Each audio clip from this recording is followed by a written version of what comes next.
Probably that registered strongly enough for me to withhold any rash movement on my part.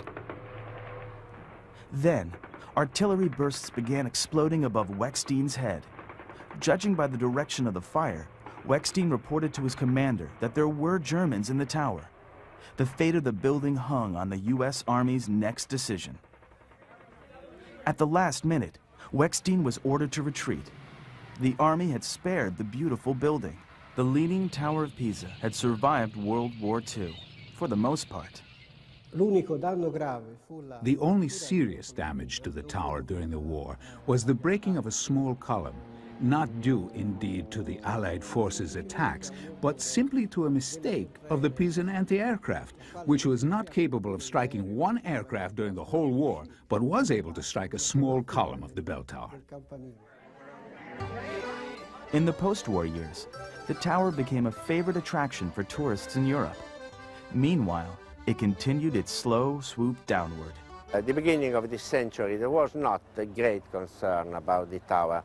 And even in 1940, 1950, the increase of inclination was very, very little. But this speed of inclination increased. So in 1990, it was doubled.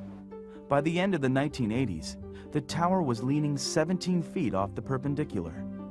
The more the tower leaned, the more its unevenly distributed weight pressed against the blocks of marble that made up its thin facade, and the greater the risk that the marble would give way.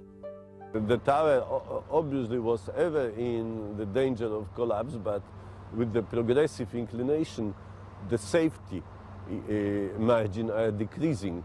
The collapse of tower was expected in next 30 to 50 years. Despite the growing risk, the Italian government didn't authorize any action until 1989, when a 900-year-old bell tower in nearby Pavia came crashing down, and it wasn't even leaning. This was a sudden collapse. It took 10, 20 seconds, not more, and unfortunately we had some people killed in that collapse. The Italian government announced that Pisa's tower was unsafe. No longer would the Leaning Tower be able to welcome the hundreds of thousands of people who traveled from everywhere to see it. At 3 o'clock on January 7, 1990, Italy's most famous building closed its doors. To see the tower closed for the first time in its history for security reasons, it made you realize that there was a real risk, a concrete danger. That day I cried. What a sin. It was beautiful. Then to see the tower without anyone in it, it was no longer beautiful. It was sad, very sad. The closing of the Leaning Tower of Pisa could have been easily avoided. This was done to dramatize the problems that the tower faced and in order to justify this radical intervention.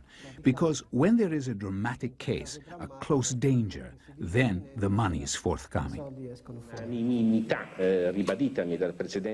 1990, the Italian government formed a committee of engineers to save the tower once and for all. They began by reviewing potential solutions. Proposals poured in from all over the world. You get some really wacky ideas like balloons and growing trees up the middle and so on, which are good fun but not very serious.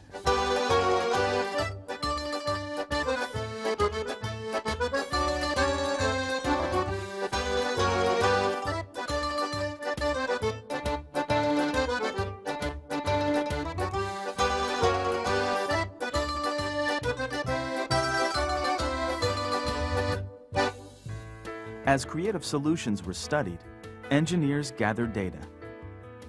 Measurements taken throughout the century were used to track the tower's lean. And in 1992, a computerized monitoring system was installed to keep track of the tower's smallest movements. Sensors were attached to every major crack. If a crack widened, it could be the start of a structural collapse. These instruments measure the thickness of the crack in real time, so we have 9 years of recording of the movements of this crack. A routine was established that continues to this day. Every morning, a technician enters the tower to check on its condition.